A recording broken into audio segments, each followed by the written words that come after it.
Percy was struggling to deal with all the shunting in the yard. So Terence the tractor was sent to help.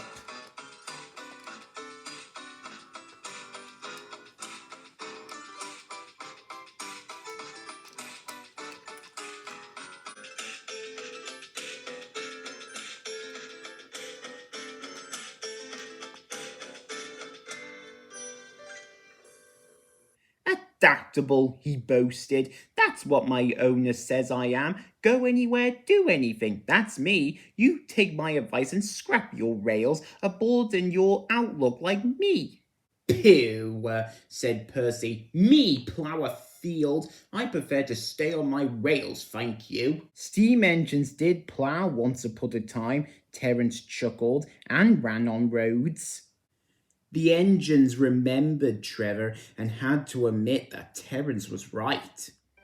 Repairs to Mavis took longer than expected, and Toby became used to trundling off to the quarry each morning.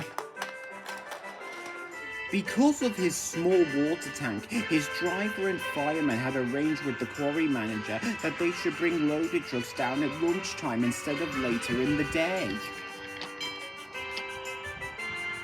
It saves time too, as Toby would have otherwise needed an extra journey to fill his water tank. This way, he delivered the trucks and got water in one visit. Time passed and the weather became colder with hard frost during the night. They didn't worry Toby, his fire kept him nice and warm. And Puff to and fro were arranging the trucks and bringing them down to the yard. But one night it was practically cold. The ground froze solid and even Toby felt chilly. Brrr, he shivered as he left the shed and set out light engine along the line towards the quarry. When the ground freezes it swells. At the crossing where Mavis had had her accident, the frost had swollen earth in the ruts beside the rail so much. Toby's wheels were lifted clean off the track. There was a crunching and a rumble and Toby began to shudder. He was horrified.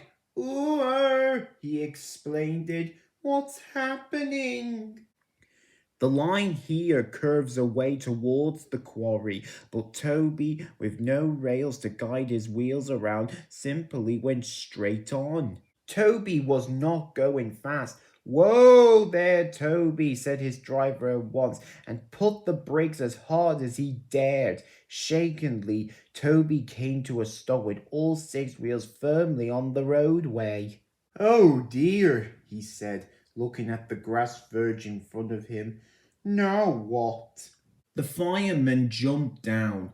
"No problem," he said. "With care, we can have you back on the rails in no time." "I don't see how," said Toby sadly.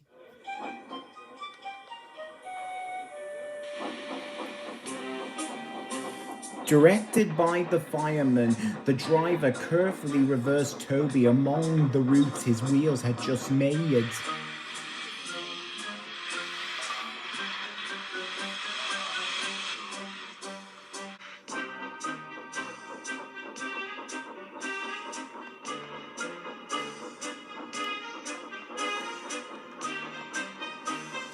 At last, with a thud and a jolt, Toby felt the rails safely beneath his wheels once more. He heaved a sigh of relief. "Well done, Toby," said his fireman. "Now, I'll spread a few hot ashes from your fire along there so that it doesn't happen again. Then we can get safely up to the quarry and no one will be any wiser."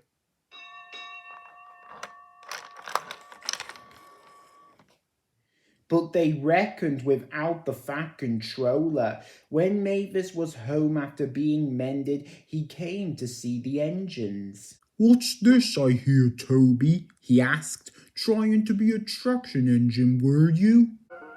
Toby felt embarrassed, but the Fat Controller wasn't cross, but he told him about Terence. The Fat Controller laughed.